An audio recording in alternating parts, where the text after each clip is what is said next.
Beloved chosen one, listen closely. Time itself paused for this divine interruption. Heaven has issued a summons and your spirit answered. You were never meant to scroll past this moment. Something unseen has been tugging at your heart, trying to remind you that the strange heaviness, the sudden betrayal, the unexpected chaos, it was all connected. It wasn't random. It was warfare disguised as coincidence. They thought they could outsmart the one whom God himself anointed. But you, chosen one, were never an easy target.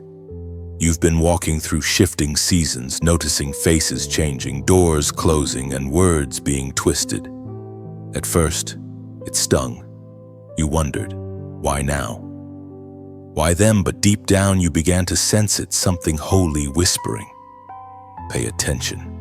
You realized that what was happening wasn't punishment, it was protection. Heaven allowed exposure so you could see clearly who was sent and who was planted.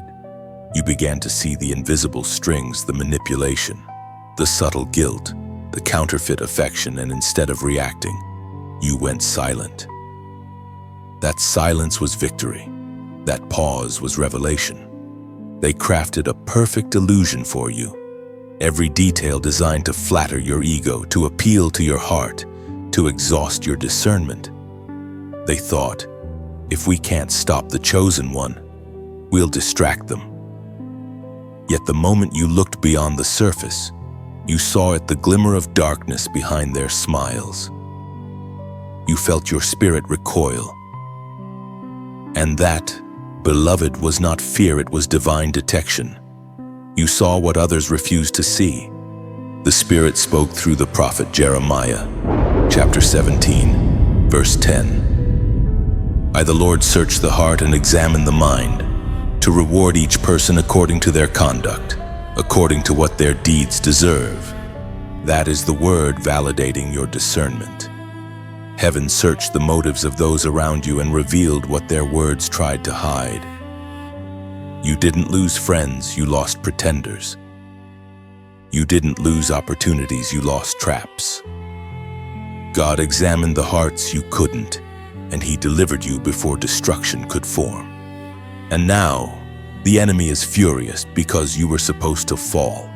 You were supposed to question your worth, to drown in confusion, to hand over your crown just to feel accepted again.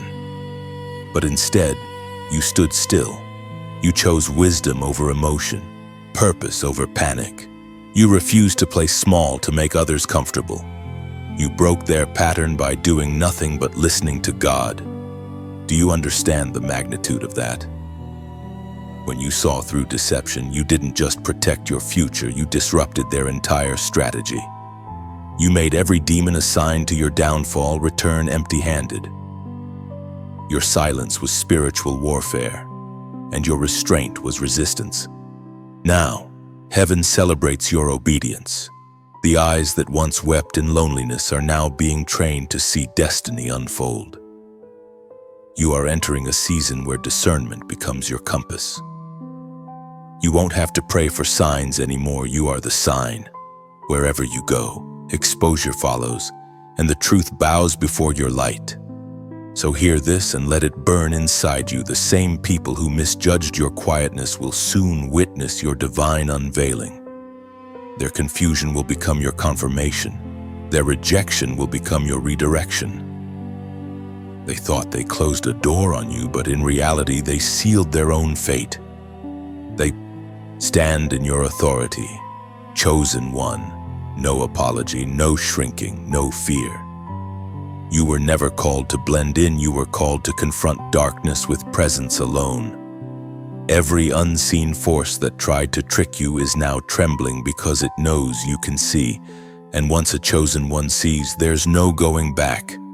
If this word has reached your spirit, if you feel the truth vibrating in your bones, stay connected to this voice.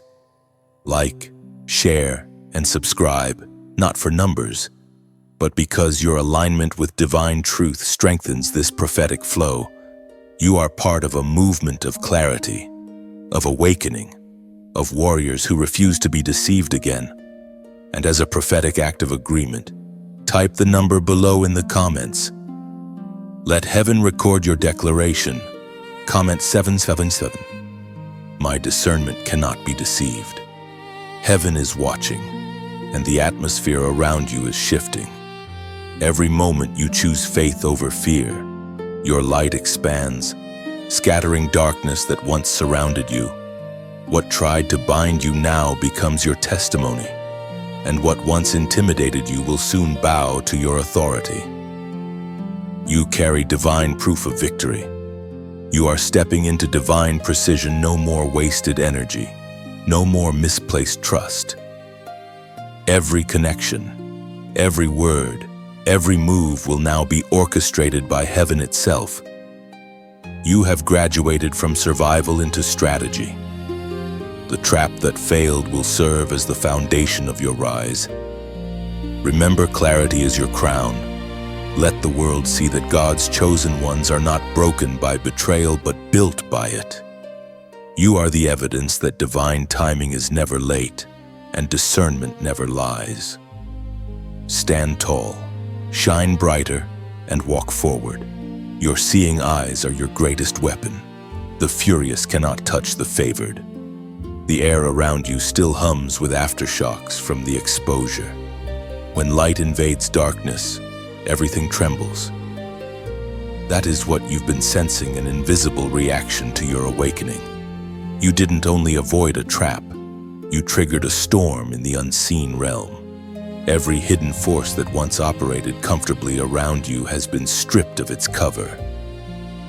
The moment you saw, their game was over. You are walking through the web of shadows now, a place where truth cuts through illusion like lightning through fog. Everything once familiar seems strange because your eyes are new. You're no longer drawn by smooth words or glittering offers. The same things that once fascinated you now feel hollow. That shift is not arrogance, it's evolution. When God upgrades your vision, He also changes your appetite. They built that web carefully, each strand spun from manipulation, from half-truths wrapped in care, from flattery disguised as guidance.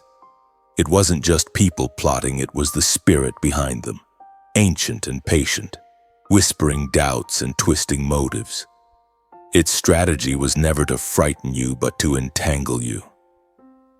It wanted you exhausted, explaining yourself endlessly to people who never intended to understand.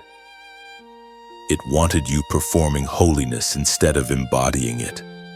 But heaven intervened. You felt a divine interruption, those quiet moments when your spirit suddenly recoiled even when nothing looked wrong.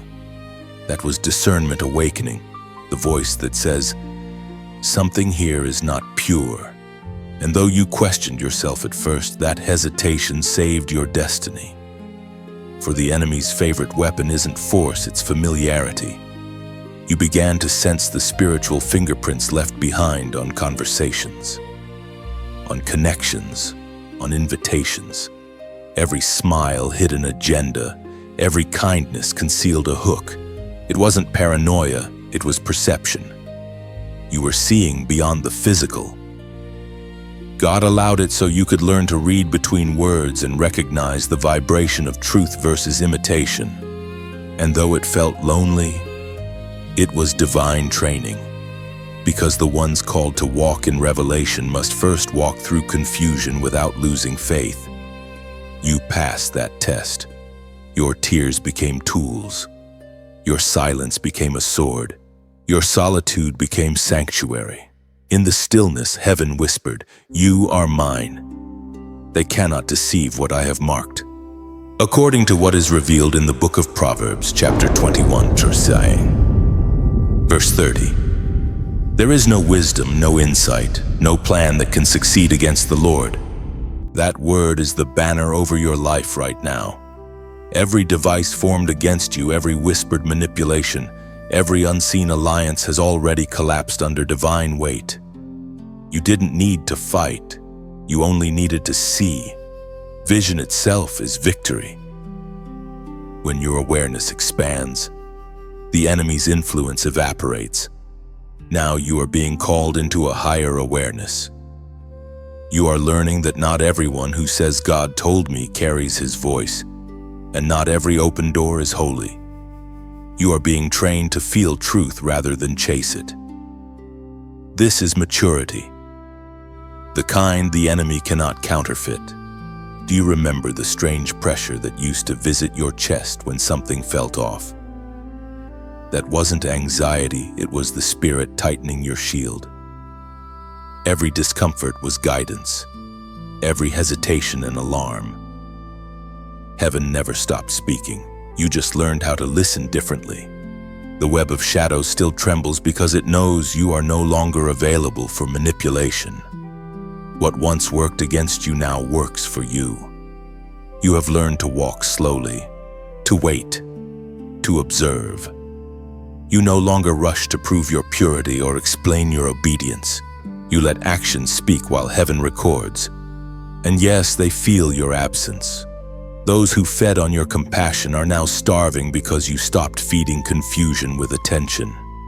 They will call it pride, coldness, distance, but heaven calls it protection. You are not withdrawing, you are guarding sacred energy. This phase of your journey is not about revenge, but refinement. Every false connection taught you discernment. Every disappointment clarified direction. You now understand that rejection often precedes redirection, and exposure always ushers elevation. You do not have to expose anyone, truth always reveals itself in time. So walk boldly through this clearing of shadows. Your sight is sharpening, your spirit strengthening. Every day you grow more fluent in the language of heaven. Silence, timing, and peace. These are not weaknesses but weapons, invisible to the untrained eye. Remember this: when light exposes, darkness panics. When you discern, deception dies. And when you rest, heaven moves. You are no longer in the web, you are above it, watching it unravel strand by strand. What once tried to consume you now becomes your classroom. Every trap reveals a tactic. Every betrayal uncovers a blueprint.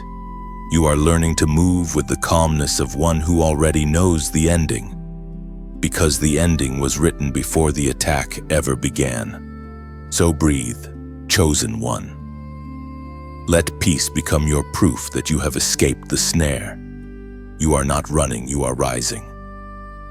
You are not paranoid, you are prophetic. And though shadows still whisper, they can no longer touch you. You've come a long way, chosen one. The shadows that once seemed impenetrable have thinned, revealing faces and motives you never thought you'd question. Betrayal no longer shocks you, it instructs you. The ache has become your teacher, the silence your safest companion. And yet, something deeper still unfolds. Because betrayal was never the final chapter. It was the unveiling of purpose.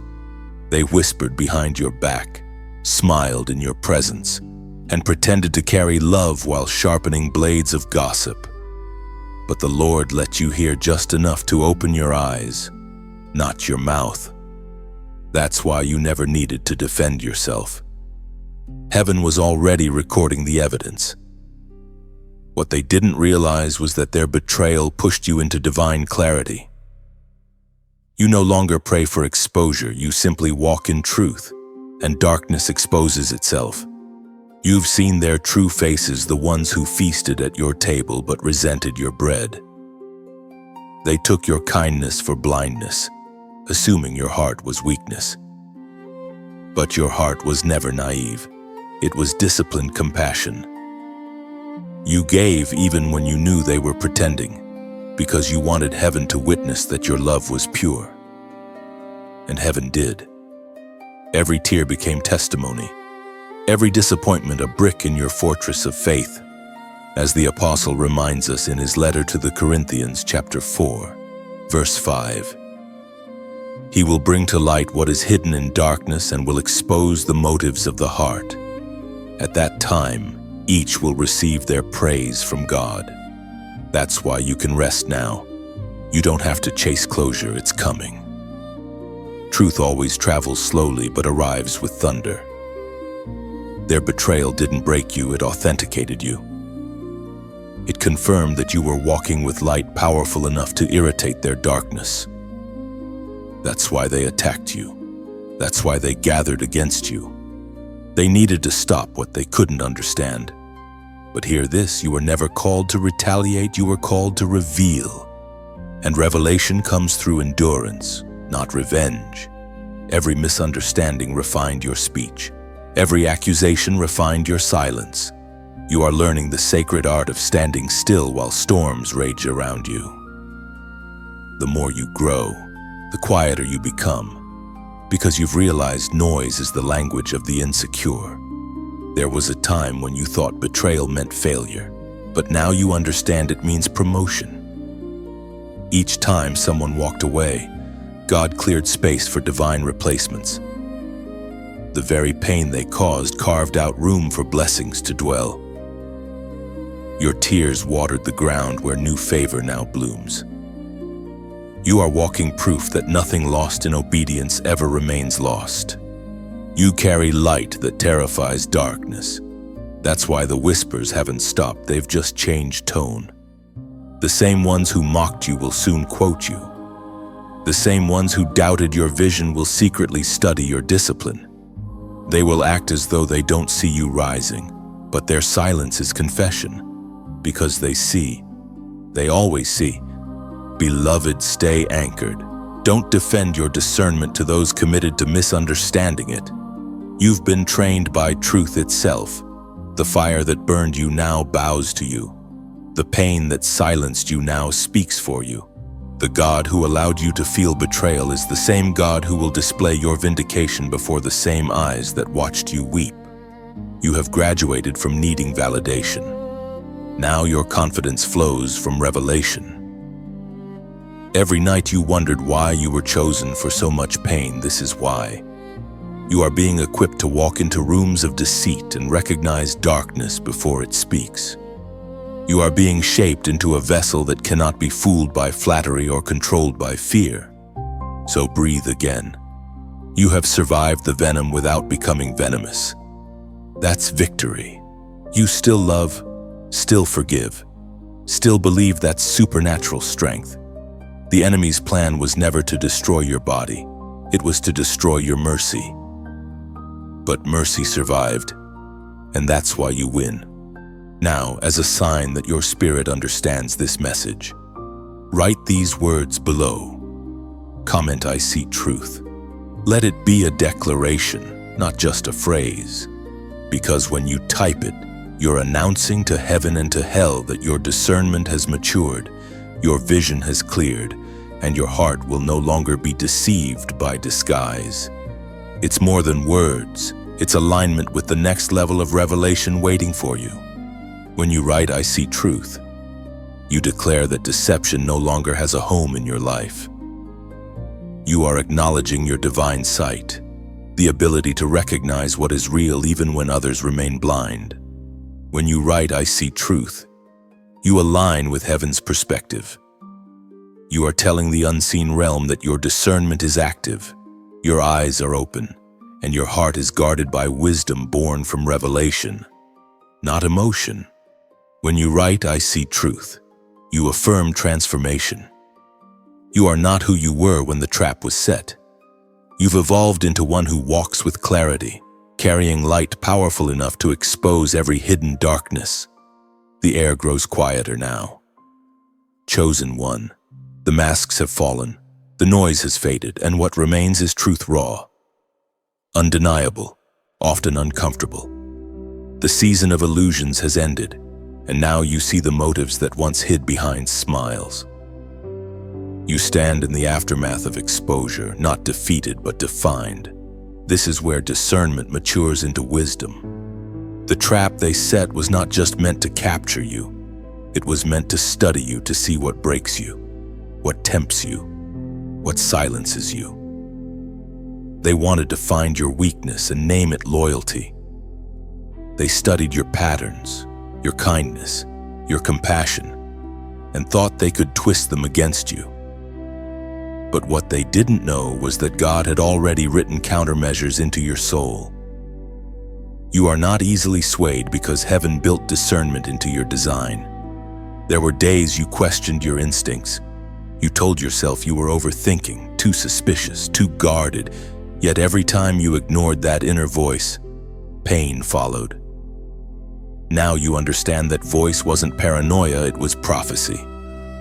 The moment you learned to trust it, you stepped into divine awareness. You learned that intuition, when purified by the Spirit, becomes instruction. You began to see that not every open hand means welcome and not every smile means safety.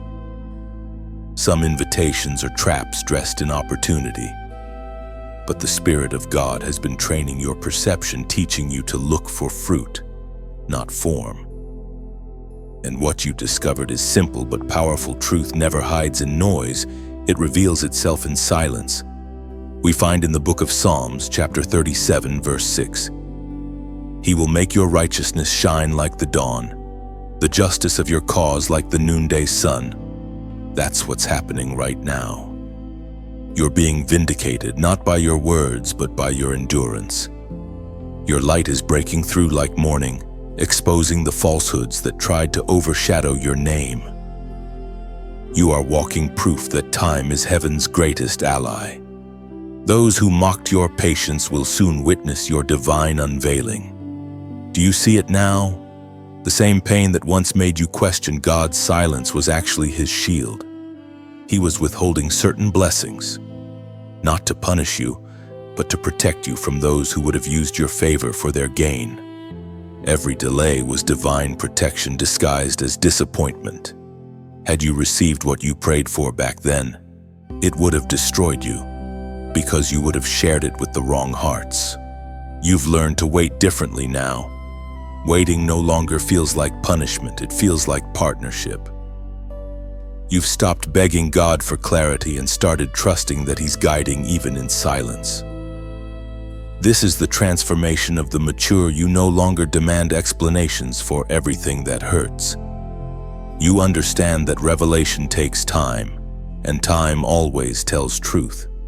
The world around you still talks, still speculates, still misunderstands your silence. But you no longer owe anyone explanations. Let them wonder. Let them assume. The truth is not your burden to prove, it's heaven's responsibility to reveal. When the time is right, even your absence will speak louder than their accusations. You carry something sacred now, spiritual composure. It's the quiet strength that unsettles manipulators. Because they can no longer read you, you've become unpredictable to the enemy. The same traps that once lured you no longer interest you. What once provoked reaction now receives prayer.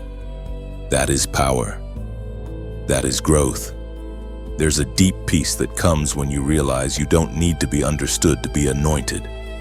Your validation no longer comes from the applause of people, but from the whispers of God. You've learned to prefer peace over popularity, truth over temporary comfort. This is what it means to walk in divine alignment, choosing clarity even when it costs connection.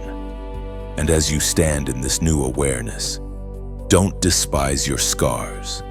They're not signs of weakness, they're signatures of survival.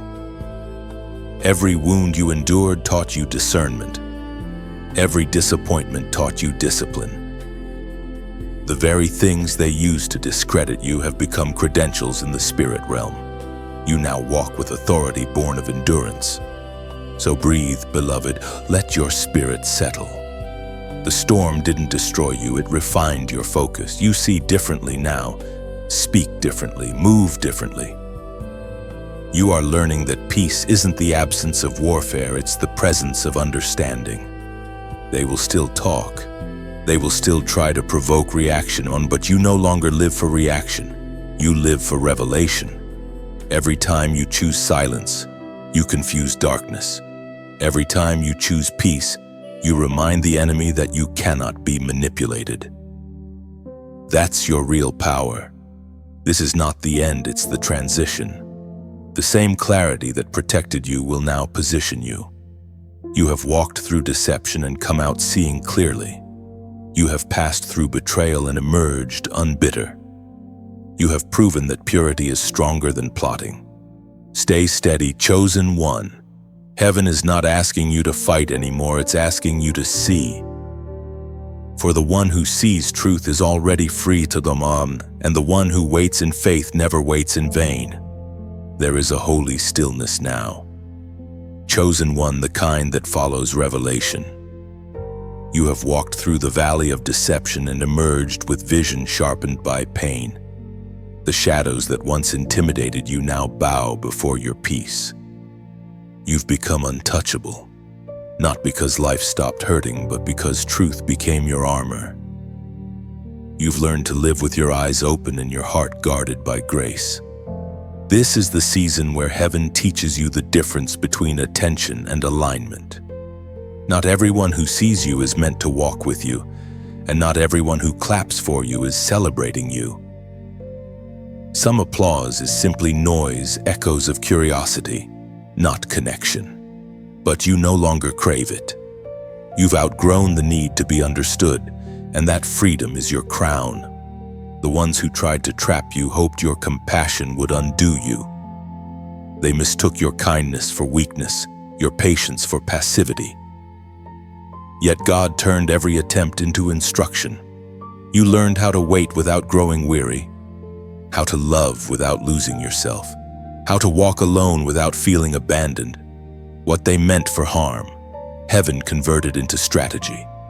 It was proclaimed in the second letter to Timothy, chapter 4, verse 18. The Lord will rescue me from every evil attack and will bring me safely to his heavenly kingdom. To him be glory forever and ever. That promise breathes through your life right now. You were rescued, not by running, but by revelation. The very plot that was meant to destroy your peace only deepened your discernment. You became fluent in the language of silence. You began to see that God's protection doesn't always look like escape, it often looks like endurance. And while the world was busy talking, heaven was preparing you. Every closed door was a classroom. Every goodbye was a graduation. The pain that felt like punishment was actually preparation. You've learned to smile differently now, not because everything is easy, but because you finally understand the purpose of every scar. Chosen one, your light has shifted. It no longer flickers in response to chaos, it burns steadily, guided by conviction. You are no longer swayed by emotion or moved by manipulation. There is a depth in your spirit that cannot be imitated, a calm authority that even darkness respects. You don't chase validation anymore. You attract peace. Now comes a sacred invitation not from me, but from heaven itself. When light finds light, it multiplies. What you have discovered here is not a speech, it's a spark. And every spark longs to find others like it, so the flame can spread. If these words have touched something ancient within you, then let that resonance move you to act in your own way. Let your response become part of the message. When you feel the urge to like, to share, to quietly subscribe, see it not as duty but as the planting of a seed. Imagine each click as a candle offered to the night, your way of saying, "Let more hearts see what I have seen." Every echo of this truth you release will find another wandering soul and remind them they are not alone. So if your heart feels lighter, if your vision feels clearer, let that be your yes. Let your engagement be an offering, a whisper of agreement saying, "I receive this light, and I pass it on," whether through a share, a like, or a soft subscription. It is not about numbers, it's about resonance. Every act of acknowledgement becomes a bridge for another chosen one to awaken. You are not following a voice, you are joining a movement of clarity. When you connect, it's not to consume, it's to contribute. You become a part of a spiritual ripple that stretches beyond algorithms and screens, carrying truth through unseen channels straight into hearts that need it. Imagine it, your one simple gesture becoming the light someone prays for tonight. Somewhere out there, another soul is walking through the same trap you just escaped. They're questioning their worth, their calling, their sanity. But through your echo, your sharing, your silent agreement, they will find this message, and heaven will whisper to them just as it whispered to you, you were never alone. That is what this connection means. Not an act of obligation, but a sacred exchange of light. So if your spirit agrees, let your heart answer, not for me, but for the divine work unfolding through you. You were chosen not only to see, but to shine. And every small act of alignment, every gesture of support, becomes proof that the light in you has found purpose. You are not following, you are illuminating the path for those still finding their way. Your presence here is prophecy, your attention is prayer, and your willingness to keep walking in truth, that is worship. And as your light extends beyond this moment, let every like, every quiet share, every whispered subscribe be a ripple of grace. You are not just responding, you are releasing light into dark corners where hope is still waiting. The air feels different again. Chosen one. You are no longer walking in the ruins of what was lost, you are walking among the foundations of what is being rebuilt. Heaven has shifted your scenery. What once felt like the end was only excavation. Every broken piece of your past was a buried stone waiting to be placed in the new structure of your purpose. The fury of darkness has not stopped, it has only changed form. When you saw through the trap, the forces that once hid in charm now rage in frustration. They know they cannot reach you directly, so they whisper through delay, through doubt, through distraction. Yet none of it works anymore, because your spirit has learned to recognize counterfeit peace. You no longer confuse calm for compromise or comfort for calling. You are awake in every sense. The Spirit spoke through the prophet Jeremiah, chapter 1, verse 19. They will fight against you but will not overcome you, for I am with you and will rescue you, declares the Lord. That is the anthem playing over your life right now. The attacks haven't stopped because your calling hasn't faded. They persist because your obedience has become dangerous to darkness. Each trial that tried to break you only built your immunity to deception. You are not untouchable because of pride, but because of purity. Look around at how far you've come. You are not the same fragile soul who once doubted your discernment. You've learned to guard your peace as fiercely as you once guarded your pain. You now understand that stillness is not weakness, it is strategy. The enemy can't interpret silence, and that's why it fears you now. Even as chaos trembles outside, your inner world stands unshaken. You have learned to build altars instead of walls, to bring your wounds before heaven instead of hiding them. Every time you surrendered your bitterness, you built a place for miracles to land. And now miracles are gathering. The very atmosphere around you feels different because heaven has declared it is time to rise. There's something sacred about this moment. You can almost feel the shift within your bones. Your discernment is not only a gift anymore, it's a mantle. It's the mark that separates those who wander from those who watch. You are being entrusted with insight meant for seasons yet to come. That's why it has felt lonely. Prophets are rarely understood in the moment of revelation. You're not late, chosen one. You are right on time. Every delay that frustrated you was heaven adjusting your pace to divine rhythm. The enemy wanted you to sprint toward things that looked right but weren't aligned.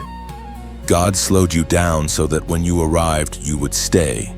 And now that you're here, nothing can uproot you again. The darkness is furious, yes, but it's powerless. It cannot touch the one who no longer entertains confusion. You have crossed the threshold from victim to vessel, from survivor to strategist. The very weapons formed against you are now being recycled as tools in your hand. You have turned the battlefield into a classroom. And though it still whispers your name, trying to lure you into old wars, you no longer respond. Your silence is your sermon. Your peace is your prophecy. The same lips that once pleaded for answers now release decrees of wisdom. You are walking in authority you once doubted you deserved. Now listen closely, this is the turning point. The season ahead will require balance, patience, and humility. But do not fear what's next. The same hand that led you through the snare will guide you into glory. Every unseen helper, every angel assigned, every divine whisper, they are aligning with your steps even now. When you feel that surge of clarity, when something inside you says, "This is it," that's not coincidence, it's confirmation. You are being sealed for the next stage of assignment. And as a prophetic act, declare your awareness. Let heaven register your obedience and let the unseen know that your eyes remain open. Comment 454, I walk in divine awareness. This isn't just a number, it's a statement, a seal, a quiet roar in the spirit realm that says, I am aligned, I am awake, I am aware. When you write it, you are not merely typing, you are testifying. Because awareness is your shield now, discernment is your crown. You are walking into days when deception will fail before it even reaches you, because your spirit will sense danger before it speaks. You have become too luminous to be lured. Chosen one, lift your head. You are the watchtower, not the wanderer. The storm still rages, but you have learned the secret. The safest place in any storm is not shelter, it's sight. And you see clearly now. When you comment 444, I walk in divine awareness. You're not following a trend, you're confirming a covenant. Each digit echoes heaven's rhythm, marking you as awake, aligned, and fully aware of every divine movement unfolding within and around you. Divine reversal has begun. Chosen one. The ground beneath your feet feels different because the order of things is shifting. What was once against you is now working for you. The same situations that brought tears are now bringing testimony. Heaven has turned the tide quietly, without announcement, without noise. You didn't even see it at first, how could you?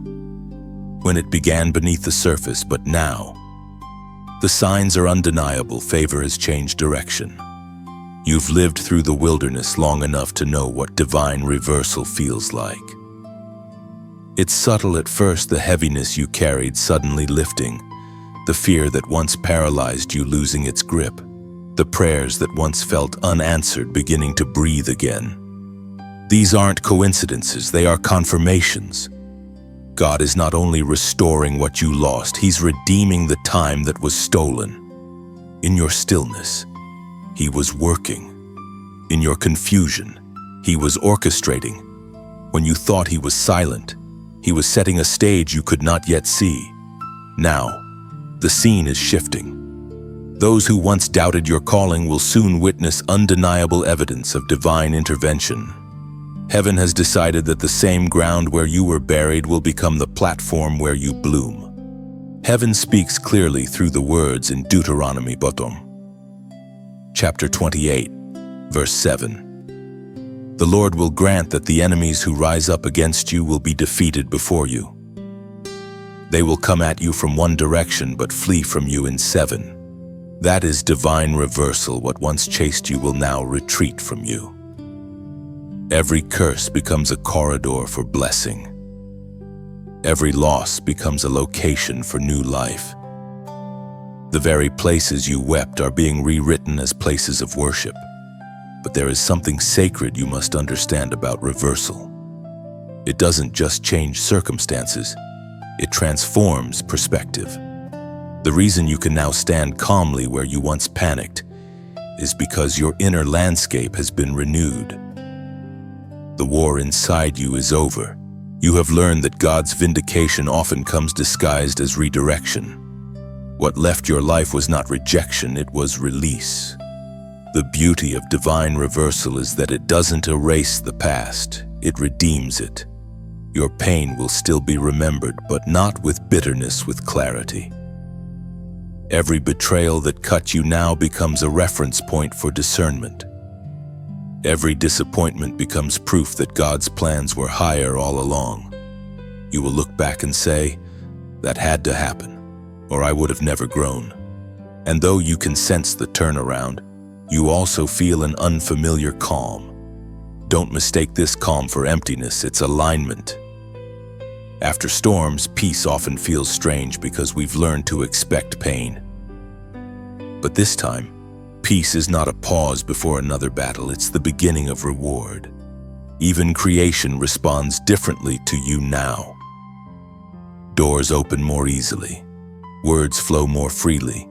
The atmosphere around you yields to your authority. You have shifted from survival to stewardship, from asking for mercy to carrying it. You no longer beg for breakthrough, you walk in it. Yet remember, reversal is not revenge. God's justice is not fueled by bitterness but by balance. What's returning to you will not mirror the harm done, it will multiply the honor lost. Those who misjudged you will not be destroyed. They will be educated. The light of truth will teach them what no argument ever could.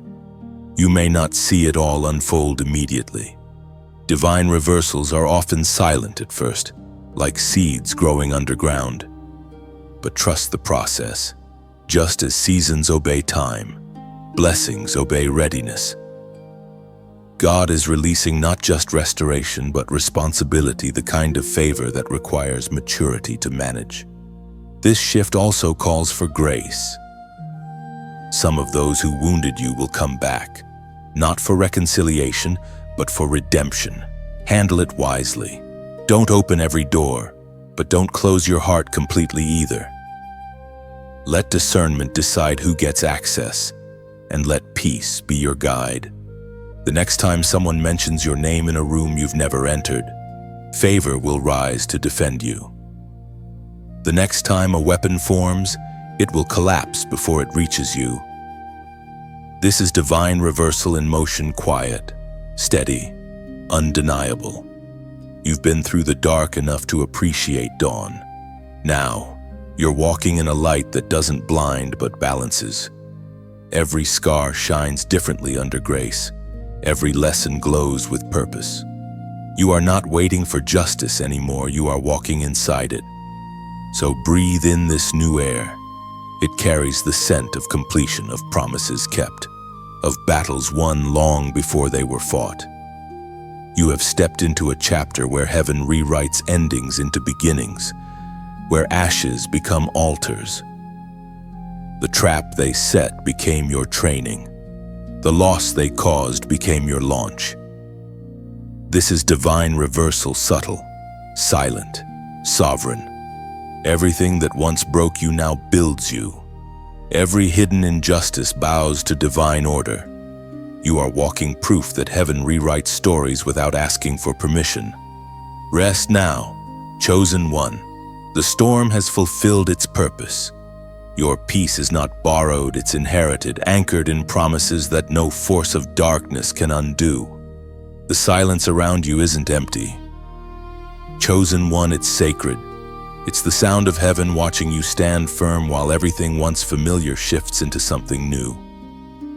The loneliness you feel is not abandonment, it's refinement. You are being set apart for a level of clarity that few can carry.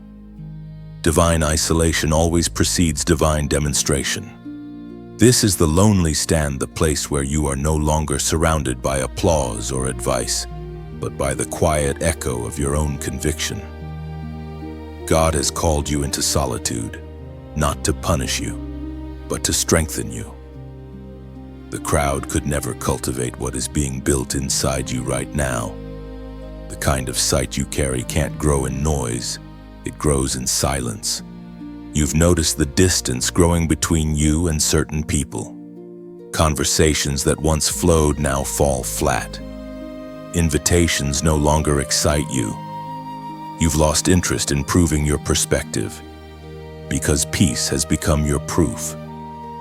Don't resist it, this detachment is divine. God is pruning your circle so your roots can deepen. We are reminded through the writings of David in the Psalm, chapter 62, verse 5. Yes, my soul, find rest in God. My hope comes from Him. That verse becomes your breath in this season. Rest is not laziness, it's obedience. You are not called to carry everything, only what heaven assigns. The enemy loves to weaponize busyness, convincing you that stillness means stagnation. But you've learned that the most powerful moves of God often begin in stillness. This phase of solitude is your spiritual cocoon. From the outside, it looks like nothing is happening, but inside, everything is transforming. The parts of you that once needed validation are dissolving. The impulses that once drove you are quieting. You are learning to live from revelation, not reaction. There were moments you wanted to reach out, to explain, to clarify, but every time you tried, your spirit whispered, "Be still." It wasn't silence born of fear, it was silence born of strength. You realized that speaking prematurely can sabotage what God is still shaping. So you held your tongue, even when misunderstood, trusting that truth has perfect timing. Isolation has a way of revealing idols, comfort, approval, control. When all three fade, what remains is authenticity. You begin to see yourself as heaven sees you, not as broken, but as becoming. You're not falling apart. You're being rearranged for higher function. Every piece of you that feels misplaced is being repositioned by divine hands. The lonely stand is not a punishment, it's a platform. Here, you learn to distinguish loneliness from holiness. The first isolates for despair. The second isolates for direction. You are being drawn away from distractions so your hearing can sharpen. God isn't removing people from you, He's removing interference from your frequency. There will be days when you ache for connection, when you miss the noise that once comforted you. But remember, noise is easy, clarity is costly. The price of discernment is distance, and the reward is peace. The fewer voices you hear, the clearer heaven's whisper becomes. This stand teaches you to trust without evidence. You no longer need signs to believe, you've learned to find assurance in stillness. Faith has evolved from emotion to embodiment. It's no longer something you feel. It's something you live. And though solitude feels heavy, it's producing strength no audience could give you. You are learning endurance, patience, and spiritual weight. These are the muscles you will need when God calls you to carry more. Every hour spent in silence now will echo as authority later. Look around. You are not surrounded by emptiness, you are surrounded by preparation. Every quiet day, every unnoticed victory, every prayer whispered in the dark is building a foundation that no storm can shake. Heaven is constructing something permanent within you. Don't rush this. The waiting room of God is never wasted time. What He is forming in you now will outlast every temporary applause you once chased. You are being fitted for eternal purpose, not fleeting validation. So let the silence do its work. Let the solitude sculpt your soul into stillness. You are learning to stand alone without feeling alone, to rest in unseen arms, to move in divine rhythm. When you emerge from this hidden place, you will not need to announce your return. Your peace will do it for you. The light that once flickered will now blaze steadily. You will move differently, speak differently, discern differently. This is the holy paradox: to stand alone, yet never truly be alone. The one who called you apart walks beside you still, whispering promises into the quiet. You are not isolated. You are incubated. And when heaven is finished with this refining, even the silence will sing your strength. The quiet that surrounds you is not emptiness, it's incubation. Every breath you take in stillness is forming the wings you'll need for your next ascent. Patience is your pulse now. Each silent hour stretches your capacity for glory. You are not waiting in vain, you are being woven into divine readiness. You've learned to stand alone, and now you are learning to speak differently. The warfare has shifted from actions to words. The enemy no longer attacks your surroundings, he targets your speech. He knows that your tongue carries creative power, that your declarations open or close spiritual doors. Every conversation is a battlefield now, and silence is not always safety, sometimes it is strategy. You've noticed how easily words can twist the atmosphere. One phrase can build peace, another can summon chaos. This is the battlefield of the chosen ones, the war of words. You've endured physical storms before, but now you are walking through invisible ones: miscommunication, rumors, manipulation through language. These are not coincidences. They are assignments designed to dilute your authority. But heaven is teaching you how to speak with precision. The Word of God declares in the book of Proverbs, chapter 18, verse 21, "The tongue has the power of life and death, and those who love it will eat its fruit." That is the law you are mastering now. You are learning to guard your language, to weigh your words before releasing them. Every statement you make carries spiritual resonance. Heaven listens, hell reacts, creation responds. Your words are not mere sound, they are spiritual architecture. There were times you spoke out of pain and saw relationships crumble. Other times, you stayed silent and felt misunderstood. But both experiences taught you the same truth: timing is everything.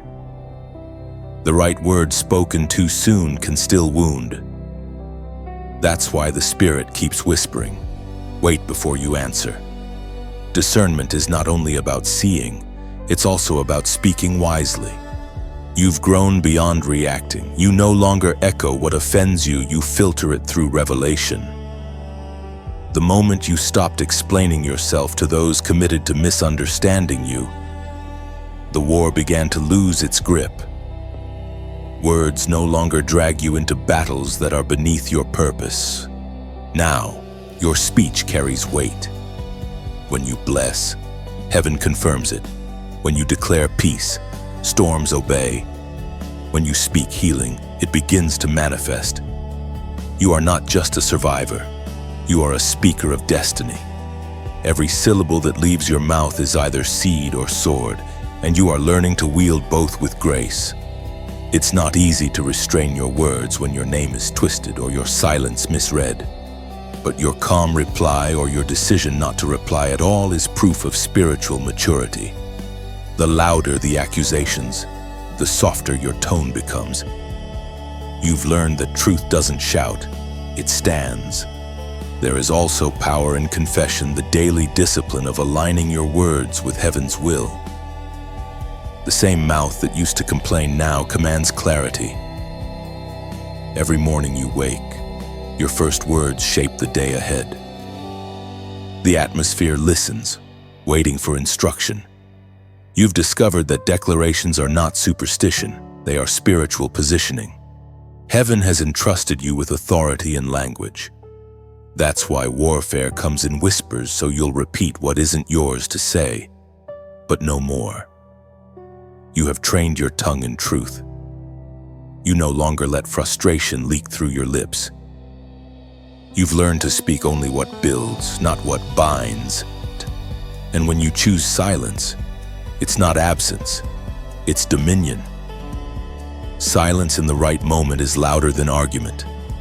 It dismantles confusion without confrontation. You no longer waste your words defending your discernment. Your peace preaches for you. So today, choose your words with care. Don't speak from emotion, speak from elevation. Don't curse the darkness, command the dawn. Let your language align with your light. Each word you speak now becomes a bridge for blessing or a wall against warfare. You decide which. And when this message stirs something in your spirit, let your declaration echo the lesson. Comment, "I speak life." Write it as a vow, a promise, a commitment to steward your tongue with divine awareness. When you write it, you're not typing for the sake of engagement, you're writing a decree that heaven recognizes. You're saying, "My mouth is no longer a weapon against myself.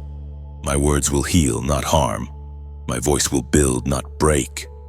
This is how chosen ones win the invisible war, by mastering the vocabulary of victory. When you write, "I speak life," you declare war on every lie that ever used your voice against you. You are reclaiming your tongue as a holy instrument, choosing creation over complaint. Each syllable becomes light, undoing old darkness. When you write, "I speak life," you align yourself with heaven's vocabulary.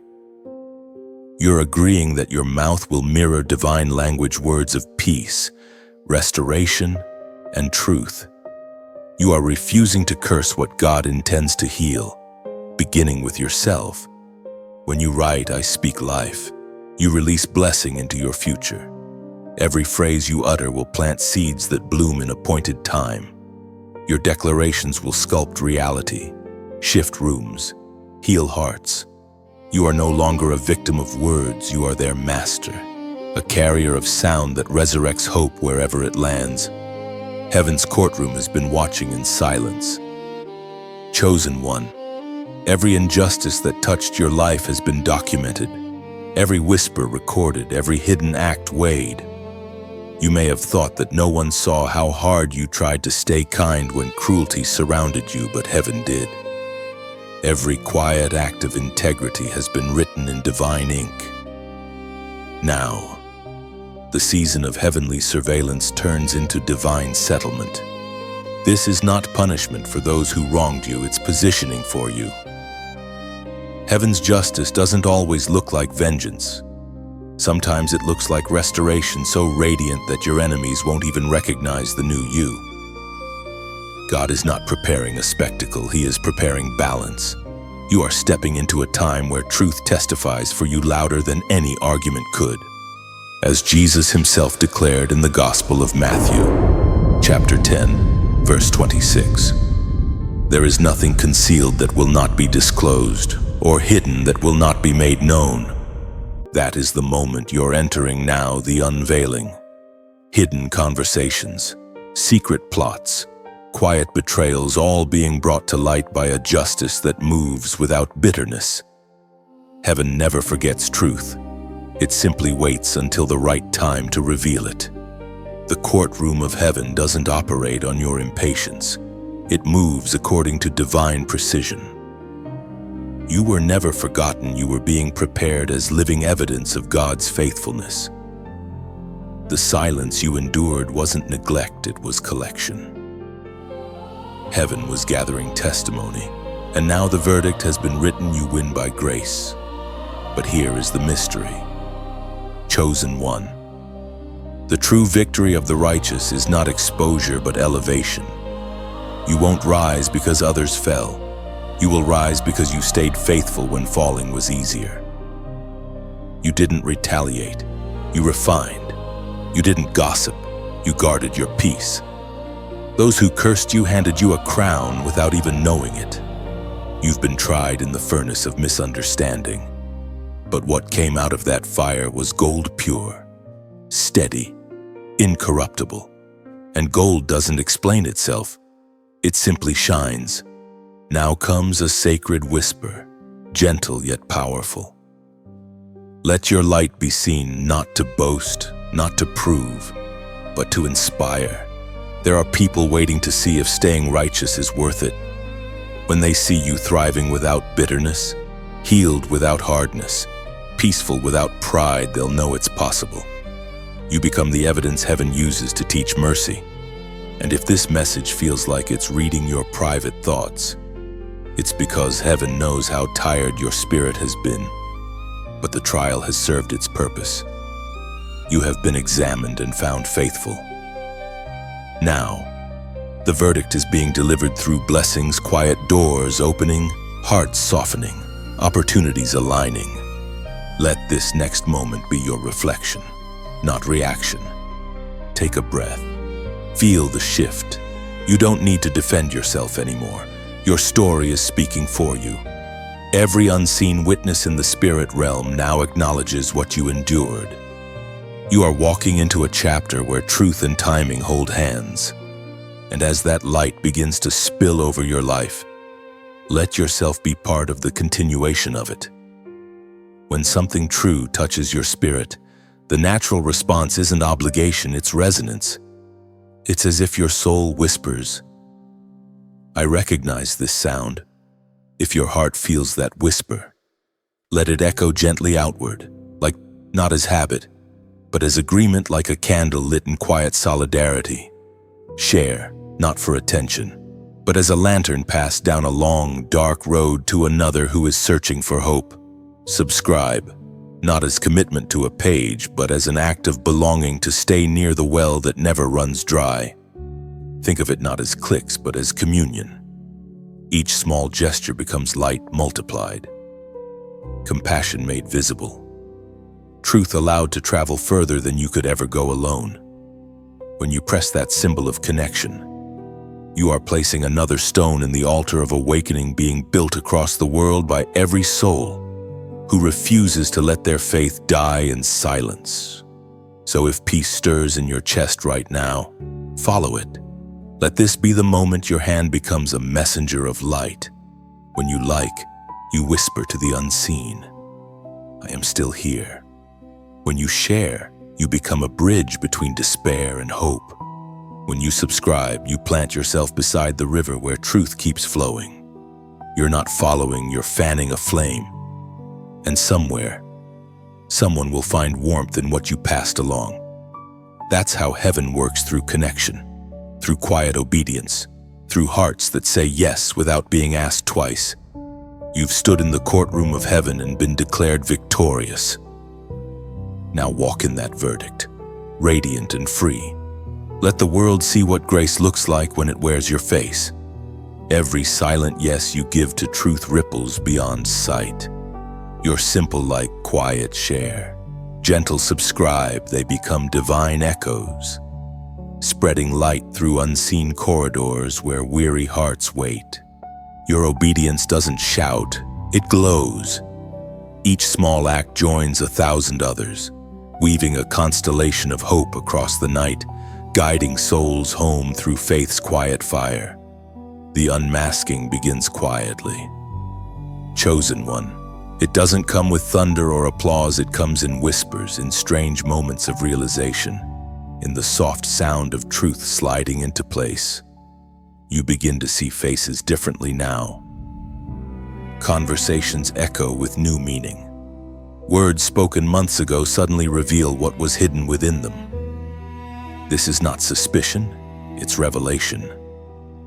Heaven is peeling back the layers that once blurred your vision. You asked God for understanding, and this is how He answers, not with explanations, but with exposure.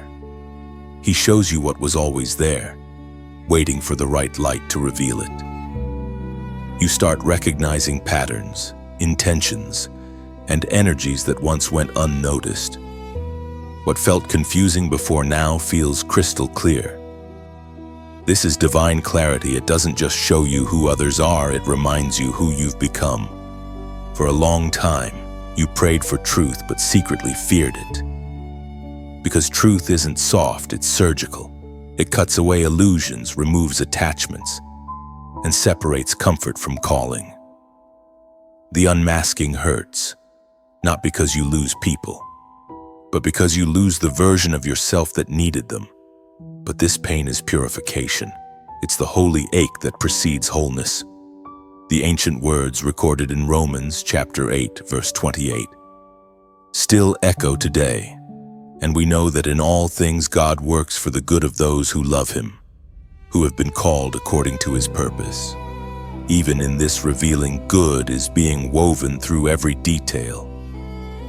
The disappointment of discovering deception is actually the doorway to deeper discernment. What they meant for betrayal became your initiation into wisdom. God wastes nothing, not even lies told about you. As the masks fall, you begin to see mercy everywhere. You see how God allowed certain misunderstandings to protect you, how He let certain people walk away so you wouldn't follow them into destruction. You realize that sometimes exposure isn't about punishment, it's about preservation. The truth hurts, but it also heals. The unmasking is not only external, it's internal. Heaven holds up a mirror, showing you not only who deceived you, but where you deceived yourself. You start noticing where you gave too much, trusted too quickly, or stayed too long. But instead of shame, you feel gratitude because now you know. Now you see clearly. You learn that grace doesn't hide from truth, it grows in it. Forgiveness doesn't mean pretending it didn't happen, it means acknowledging it without letting it poison you.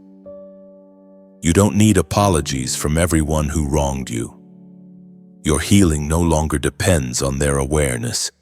You are releasing them not because they deserve peace, but because you do. Truth brings freedom, but freedom requires release.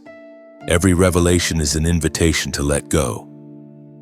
You are being asked to travel lighter, to drop the masks others forced on you, and to stop wearing the disguises you built for survival.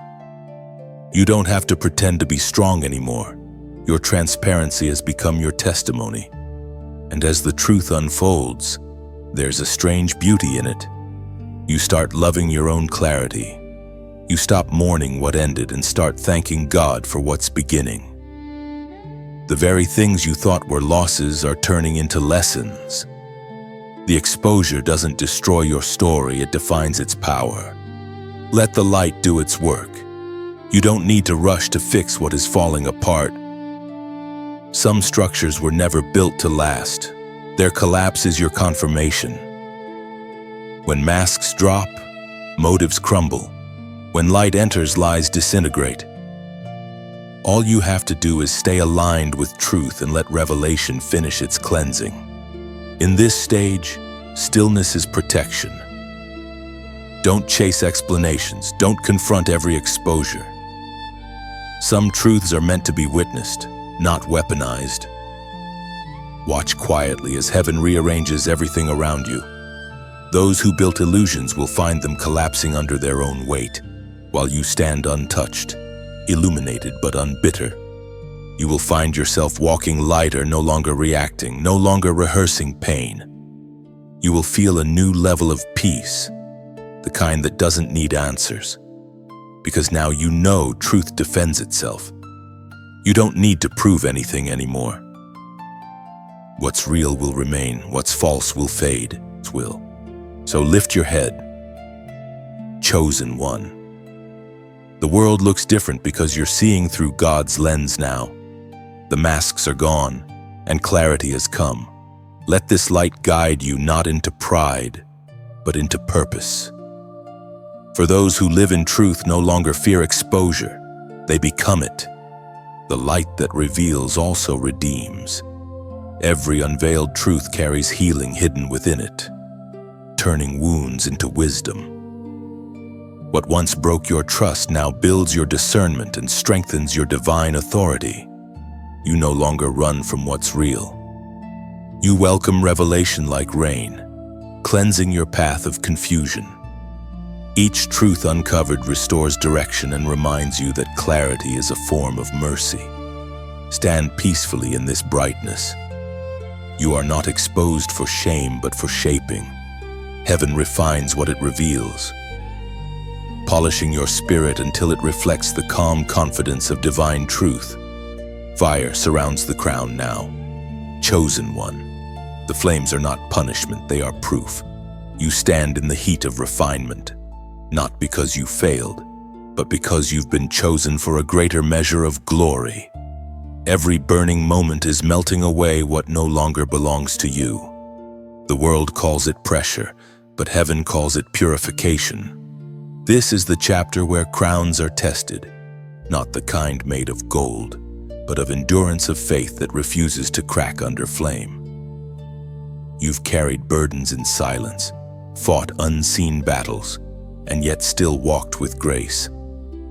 That grace is the evidence of divine strength operating through human fragility. You've learned that real faith doesn't need to be loud, it only needs to be steady. You may not realize it, but you're standing where warriors are forged. The heat you feel is not destruction, it's design. Heaven is shaping you into someone who cannot be manipulated by comfort or broken by chaos. The more intense the fire, the purer the metal, as the prophet Isaiah wrote in chapter 43, verse 2. When you walk through the fire, you will not be burned. The flames will not set you ablaze. That is your covering in this season. The fire that should have consumed you is now revealing your true composition. You are made of something eternal, something resistant to despair. Every trial you've endured has been heaven's way of proving what was hidden inside you. The enemy tried to convince you that the flame meant abandonment, but no flame means favor. Only those carrying oil attract fire. Only those carrying calling attract attack. You were never targeted because you were weak. You were targeted because you were valuable. Now the crown sits differently on your head. It's heavier, yes, but it fits. It doesn't glitter for attention. It glows with authority. You've earned this light not through applause, but through endurance. Your silence became your sermon. Your pain became your proof. You've learned that survival is not the goal.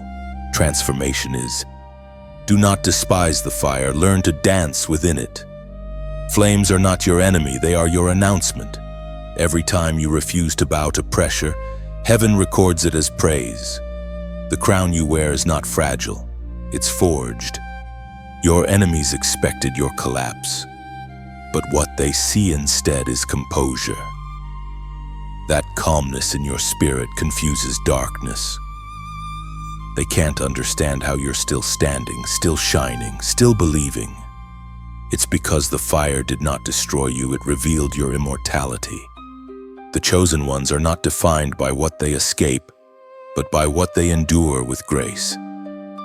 And that's what you've done. You've turned flames into fuel.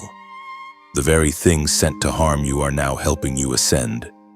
You've learned that sometimes the fire isn't external, it's emotional. The doubts, the memories, the silent nights of questioning whether you're enough. Yet through it all, something holy inside of you kept whispering, "Keep walking." That whisper was God's breath reminding you that this pain would pass, but your purity would remain. This is your defining moment. Heaven watches as you carry your crown through fire without losing your composure. Angels stand guard, ensuring that every tear you shed becomes rain that nourishes your next harvest.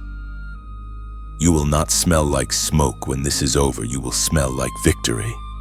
And when the heat feels unbearable, remember, this gold doesn't resist the furnace. It becomes radiant because of it. You are glowing now, not because of what you've achieved, but because of what you've survived. Now, as a prophetic seal of your endurance, declare it in the spirit realm. Let heaven and earth bear witness that you will not bow to the flames that were meant to bless you. Comment 5 of 55, I rise through fire. When you write this number, you are not typing for attention, you are making a decree. You are saying, I am not afraid of transformation. The same fire that tried to consume me now refines me. The same heat that sought to destroy me now strengthens me. 555 is the rhythm of divine transition, the number of movement and awakening. It marks the shift between pressure and purpose, between testing and triumph. When you comment it, you declare, I am being reborn through refinement. This is your sacred confirmation. You are not burning. You are becoming. And soon, Even the flames will testify the chosen one did not fall. They rose. When you comment 5:55, I rise through fire, you declare that the flames will never define you. They refine you. Every ember that touched your soul becomes light, not loss, forming strength where fear once lived. When you write 5:55, I rise through fire, you align your spirit with heaven's rhythm of transformation. You're not running from heat, you're ascending through it, proving that divine purpose always survives human pressure. When you whisper 5:55, I rise through fire, you announce to darkness that your endurance has become your elevation. You no longer escape storms, you emerge from them glowing, purified, and crowned with unstoppable grace. The smoke begins to clear, chosen one. The air around you is lighter now, carrying the fragrance of completion. You have walked through the fire, not as a victim, but as one reborn in purpose. Everything that once tried to silence you has instead refined your voice. There is no bitterness left in you, only clarity. The flames that surrounded you have burned away illusion and left behind only truth. This is the stage of still strength, the calm after purification. You don't have to prove anything anymore. You no longer crave recognition because you've seen what happens when you give too much of your worth to the wrong audience. Your validation no longer comes from applause. It flows from alignment. You have learned the art of quiet authority, the ability to command peace simply by being it. The world doesn't understand this version of you. You smile less but see more.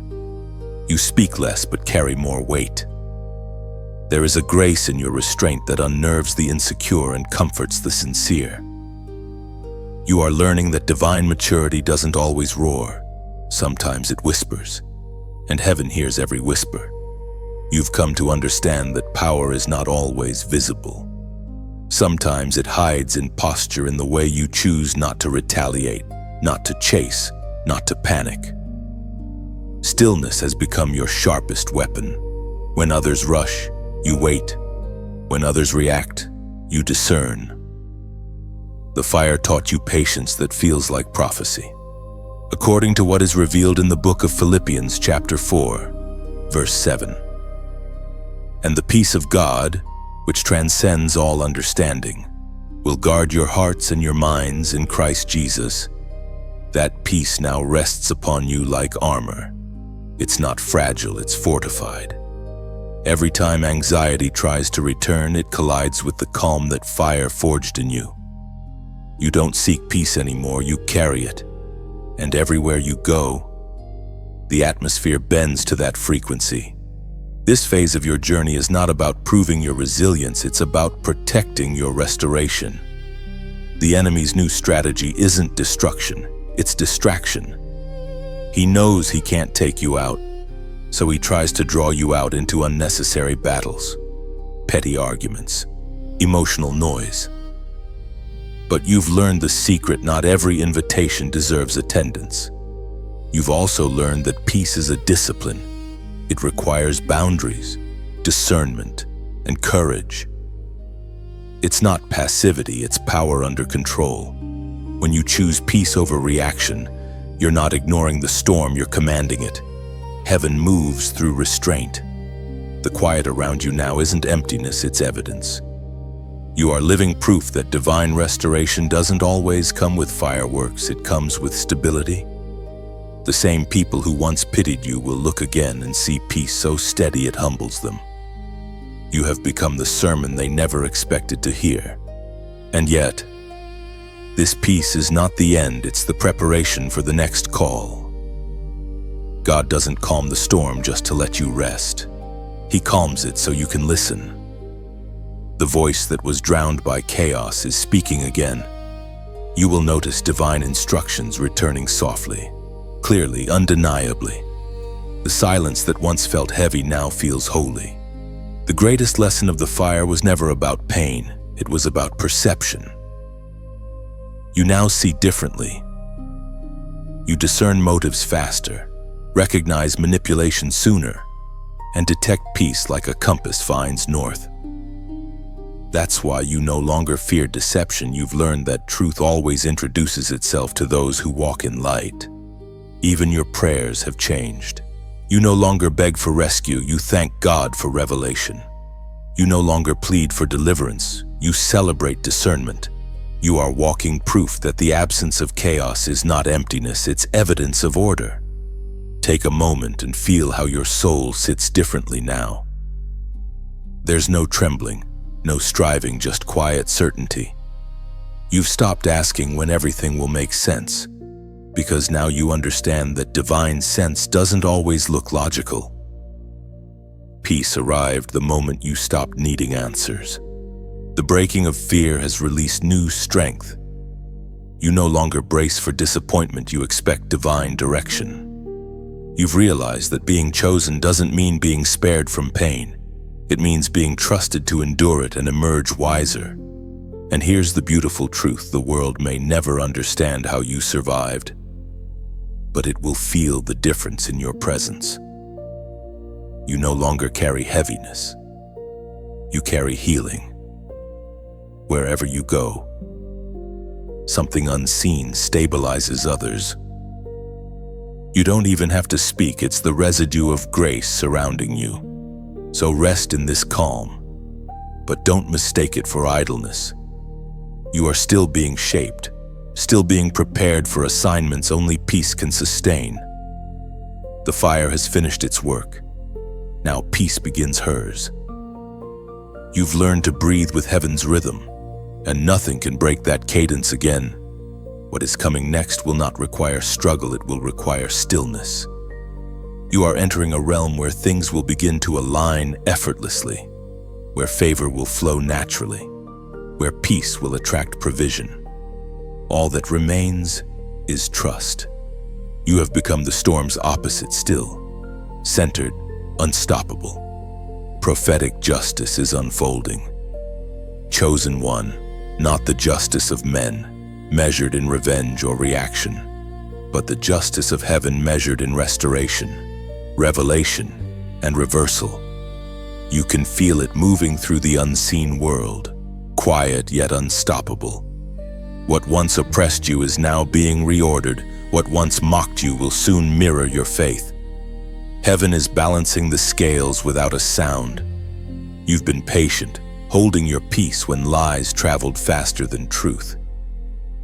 You've watched those who plotted against you walk freely, unaware that divine timing was never delayed, it was deliberate. Justice in the kingdom doesn't rush, it ripens. The wait was necessary because God was building evidence in silence.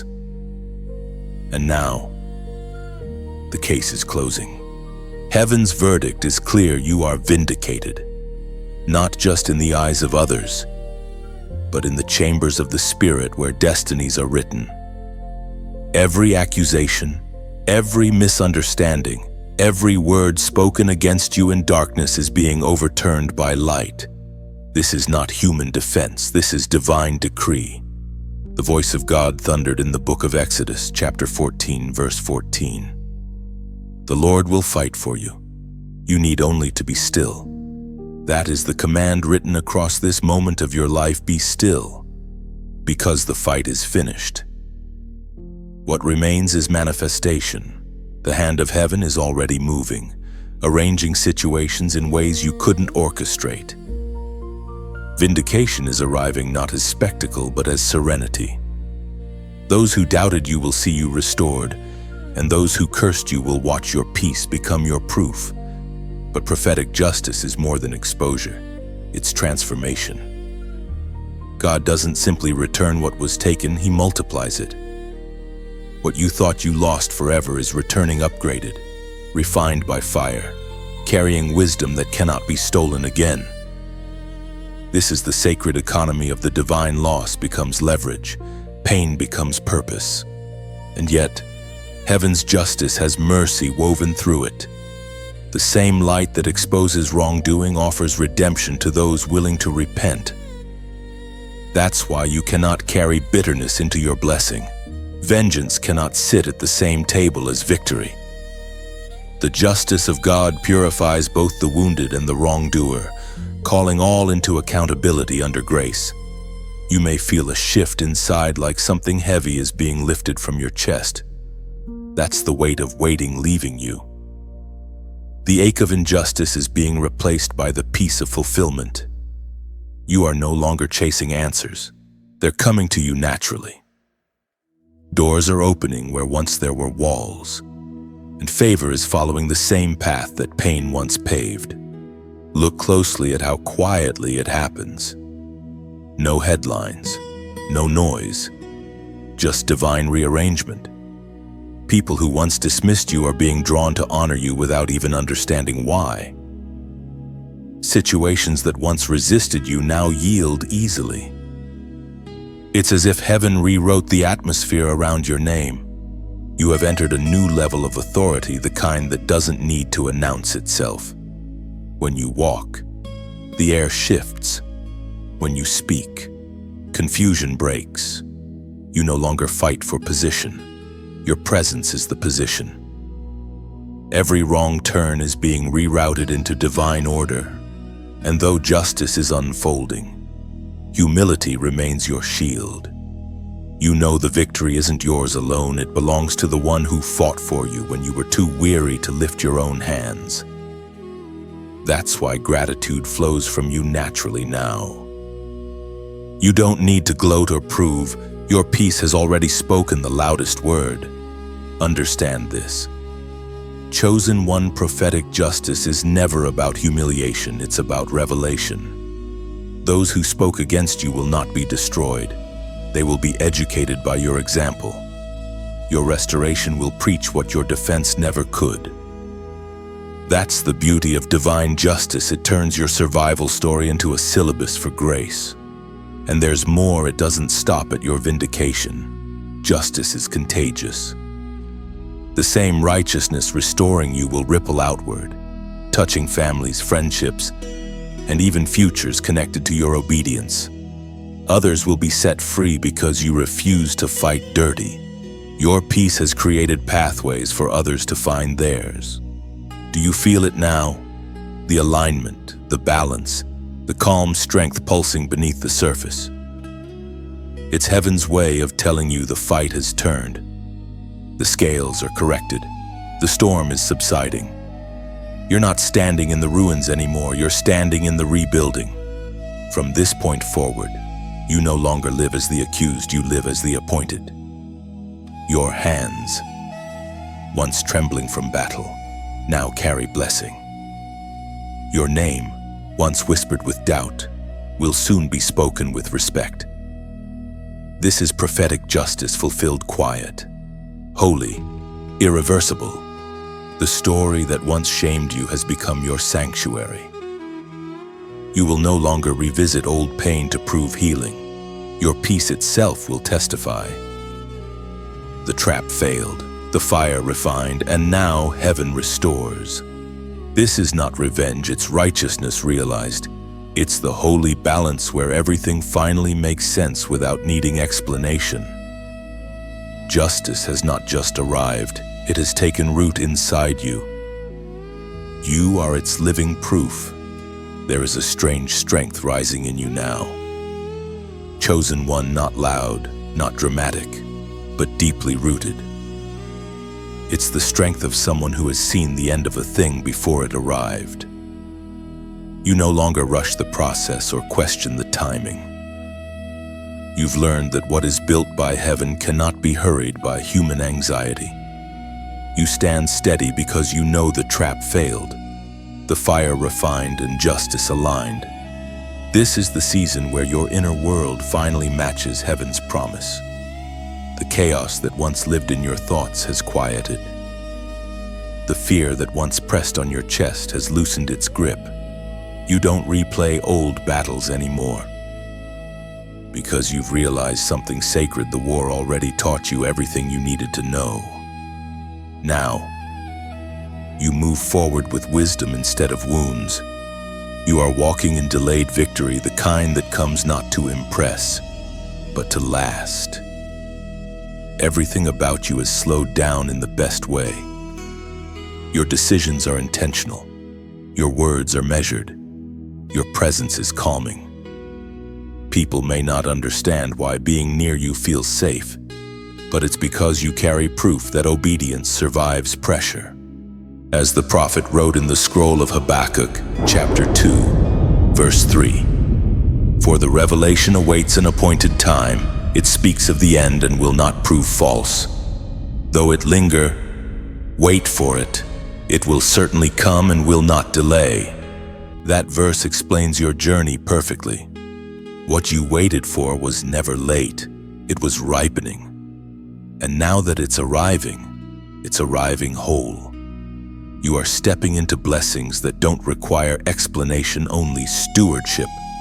There is something beautiful about the way light gathers light. You may not see it yet, but others are watching how you carry peace after pain, how you move with grace after betrayal. Your life has become a quiet testimony, not shouted from rooftops, but felt in rooms. When truth resonates, it naturally wants to be passed on, not out of obligation, but out of recognition. Like a traveler who finds clean water in the desert and leaves a mark so others can find it too. If these words feel like that water to you, then let your response be gentle and sincere. To like is simply to nod in agreement, a silent yes between your spirit and truth. To share is to place a lantern on the road behind you, guiding another soul who hasn't reached this clarity yet. To subscribe is not to follow a channel, but to remain near a source that reminds you who you are when the world tries to make you forget. And there is also a moment for your voice, not loud, not long, just honest. A short declaration that marks where you stand now. Not who you were in the fire, but who you are after it. Comment, "I stand firm." Those words matter. They're not casual. They are a line drawn in the spirit. When you write them, you're saying you will not return to confusion. You will not negotiate with fear, and you will not minimize what God has completed in you. It's not for others to see, it's for you to remember. Everything about this stage is voluntary, sacred, and unforced. Nothing is demanded of you. Truth never pressures, it invites. And when you respond, it's not because you must, but because something in you recognizes home. You are no longer gathering fragments of yourself from old battles. You are whole, and wholeness naturally overflows. What spills from you now is clarity, steadiness, and light. That's why even simple actions carry weight, because they come from alignment, not anxiety. So move gently, respond honestly, stay connected where your spirit feels strengthened, and let every small act, every like, every share, every quiet subscription, every short comment be a reflection of a deeper truth. You are no longer surviving, you are standing. Your stillness now teaches louder than sermons. Without announcing victories, you embody them. Rooms recalibrate when you enter. Conversations soften, and tension dissolves. This is authority matured, quiet, grounded, compassionate, carried effortlessly by someone who survived storms without becoming the storm inside. Peace has become your language. You speak it with posture, patience, and restraint. Even disagreement bows before your composure. What once provoked reaction now receives wisdom. This calm is not avoidance. It is mastery forged through endurance and by discernment. Where you once searched for affirmation, you now cultivate alignment.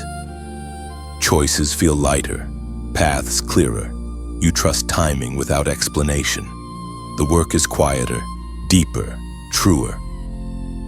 Seeds planted in faith are sprouting steadily. Harvests that honor patience and protect matters. You recognize kindred spirits by peace, not performance. Connection forms naturally without urgency. Mutual respect replaces persuasion. Together, light strengthens light. No contracts. No pressure, only shared clarity. steady courage, and a commitment to walk truthfully. Even when paths diverge gracefully, the horizon opens gently. Opportunity arrives aligned with capacity. You carry lessons without heaviness, victories without pride. Whatever comes next will meet a prepared heart. Remain attentive, remain humble, and let gratitude keep your footing sure on unfolding ground ahead. You are ascending now. Chosen one, not suddenly, not noisily, but decisively. This rise does not feel like escape. It feels like expansion. You are stepping beyond the altitude where old traps can reach you. The air is thinner here, clearer. Deception cannot survive at this height. What once chased you has fallen behind, not because it gave up, but because it cannot follow where obedience has taken you. You are no longer merely avoiding danger. You are moving into realms where danger loses relevance. This is the reward of discernment exercised, of patience honored, of silence trusted. You didn't rush your way upward. You climbed slowly, learning balance, strength, and vision along the way. Now, you can see farther, not just threats, but purpose. At this elevation, perspective changes. You realize that many of the battles you feared were never meant to be fought. They were meant to be outgrown. Some conflicts dissolve simply because you are no longer standing where they were designed to strike. Ascension is not arrogance, it is alignment. It is God lifting you beyond cycles you've already mastered. You carry wisdom now that only warfare could teach. You know how to listen more than you speak, how to wait without wasting time, how to move without announcing yourself. The enemy thrives on reaction. You have learned the power of response. Even better, you have learned the power of restraint. There is also a new loneliness here, but it is not the ache of rejection. It is the quiet of responsibility. Fewer people can walk with you at this level, not because they are lesser, but because the altitude requires preparation. This is not separation out of pride, it is separation for purpose. You are discovering that higher ground demands lighter baggage. Old grievances cannot be carried here. Neither can the need to be understood. At this height, clarity replaces explanation. You don't defend your journey anymore, you honor it. Those meant to understand will recognize the fruit. As Jesus himself declared in the Gospel of Luke, chapter 17, verse 21, "The kingdom of God is within you."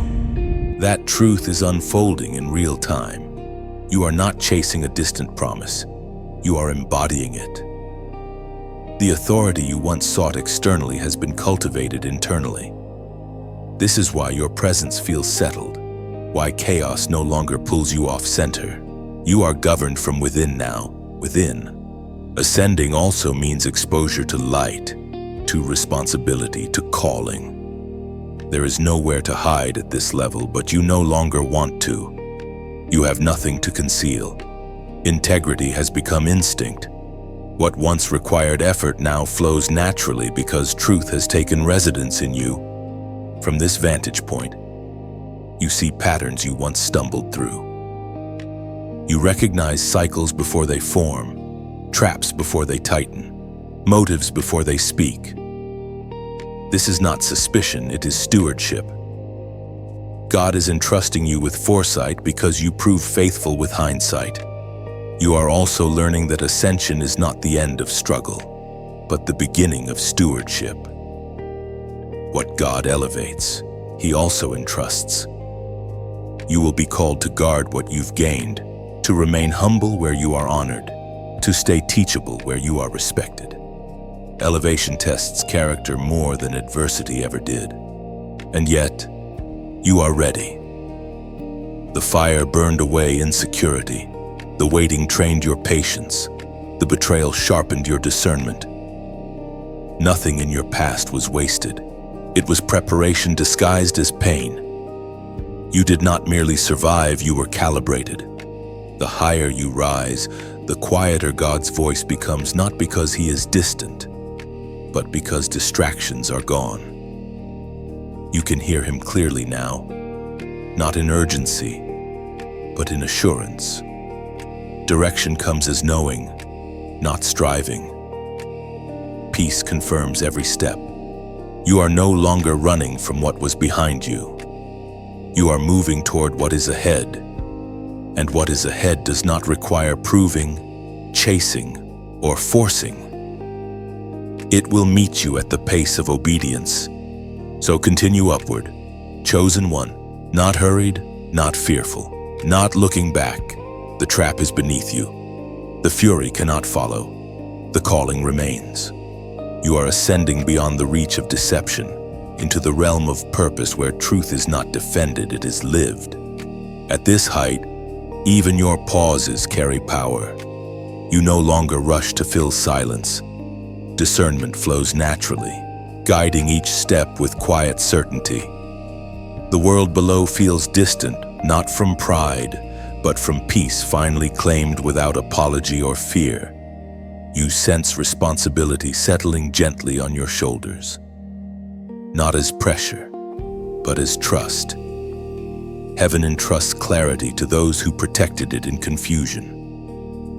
You move carefully now, honoring purpose, guarding focus, choosing depth over display every single day. Ahead, the path widens. Vision expands without strain. What once demanded effort now unfolds with grace. Remain attentive, remain grounded. Ascension continues through humility, and every step forward confirms you were prepared for this elevation. You are no longer becoming, you are being. Let confidence settle. Let humility anchor you. What unfolds next will recognize your readiness without requiring you to announce it. You have reached the place where movement feels effortless. Chosen one. Not because the journey was easy, but because resistance no longer defines you. You stand marked not by scars, but by authority. The path behind you fades gently, not erased, but completed. What once demanded courage now requires only consistency. You are no longer fighting to become. You are stewarding who you already are. This is the ceiling, the quiet moment where heaven places its mark upon you, not loudly, not dramatically, but permanently. What is sealed does not need defending. What is sealed does not fear exposure. What is sealed endures.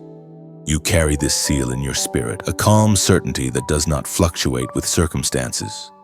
You notice it in how you respond now. Old triggers no longer command you. Old temptations no longer speak with authority. You've crossed a threshold where discernment leads instinctively. You trust yourself because you trust the one who formed you, as was spoken in the sacred texts of old. In the book of Revelation, chapter 3, verse 12, "The one who is victorious I will make a pillar in the temple of my God. Never again will they leave it." That is what you have become, a pillar, not a wanderer, not a survivor clinging to mercy, but a stabilizing presence. Pillars do not rush. They do not compete. They support quietly, bearing weight without complaint.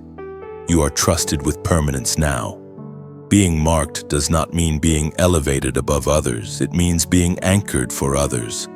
Your strength is not for display. It is for stability. Wherever you stand, confusion settles. Wherever you remain, chaos loses influence. You carry grounding. You carry clarity.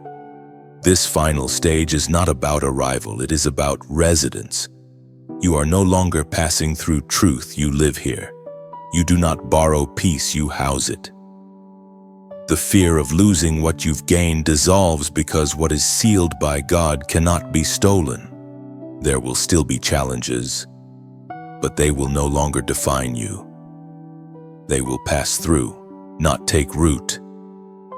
You have learned the difference between disturbance and destruction. Nothing now reaches your core unless you permit it. This is mastery born of surrender. You are marked not to retreat from the world, but to move through it differently. You will walk among many who do not see as you see, but your clarity will never require their agreement. You no longer need affirmation. Alignment has replaced approval. And here is the sacred paradox: you are both complete and still unfolding. Sealed does not mean static. It means secure. Growth will continue, but without anxiety. Expansion will come, but without striving. You are held. Let this truth settle deeply. Nothing that missed its chance to destroy you can return disguised as opportunity. You recognize patterns now. You sense motives before they speak. Your discernment has matured into wisdom, and wisdom into peace. This is the legacy of the chosen ones: not dominance, but durability; not noise, but endurance. You are no longer reacting to darkness. You are outlasting it. Stand in this knowing: you are marked, you are sealed, you are steady. You carry this knowing forward like a quiet flame. It does not need wind, permission, or applause to remain lit. Even in unfamiliar places, it burns steadily, reminding you that what was sealed within cannot be dimmed by changing seasons or unfamiliar terrain. Days ahead will test consistency more than courage. Courage was forged already. Now faith expresses itself through steadiness, showing up, choosing truth repeatedly, honoring discernment even when no immediate reward appears. This is how sealing matures into legacy, through ordinary faithfulness practiced with extraordinary awareness. You will notice others sensing something different around you. Not everyone will name it correctly, but they will feel grounded, calmed, clarified. This is not because you strive to influence, but because alignment radiates naturally. Light does not announce itself, it simply reveals what was already there. There may be moments when the past tries to speak again, offering familiar doubts or recycled fears. Let them pass without argument. What is sealed does not debate. It remembers who it is and continues forward, unmoved by echoes that no longer hold authority. Your future will unfold through resonance, not pursuit. What aligns will come closer without force. What conflicts will fade without resistance. This is the privilege of maturity, to recognize that not every opportunity is an assignment, and not every invitation deserves your energy. Walk gently from here. Carry wisdom without heaviness, authority without sharpness, confidence without noise. The journey ahead does not require urgency, only presence. You are not late. You are not early. You are exactly where a sealed life is meant to be. Even as chapters close, meaning continues to unfold. What you carry now will interpret future moments with ease. You will recognize direction without confusion, sensing when to move and when to remain, guided by quiet certainty rather than pressure. Let each step ahead be measured by peace, not urgency. You have learned that alignment speaks softly yet leads accurately. Trust that voice. It has carried you through fire, silence, and elevation, and it will carry you forward with the same faithfulness. You have walked this far with intention, not by accident. Every word you stayed with, every pause you honored, every moment you let sink in, these were quiet agreements between you and truth. Nothing here demanded you, it simply invited you. And the fact that you remained says something powerful about where you are now. This is the kind of ending that is also a beginning. Not loud, not rushed, just clear. What you carry forward from here is not information but resonance, a calm recognition that something within you has aligned, settled, and strengthened. When that happens, response becomes natural, never forced. If this journey stirred your spirit, let your actions mirror that stirring in a gentle way. To like this message is like leaving a small stone on the path, an acknowledgement that says, I was here, and this mattered. To share it is like turning back briefly to light a lantern for someone still walking through confusion, offering them warmth without explanation. And to subscribe is not about obligation or loyalty. It is simply choosing to remain near a source that reminds you of clarity when the world grows noisy again. A quiet decision to stay connected, not because you must, but because it feels right.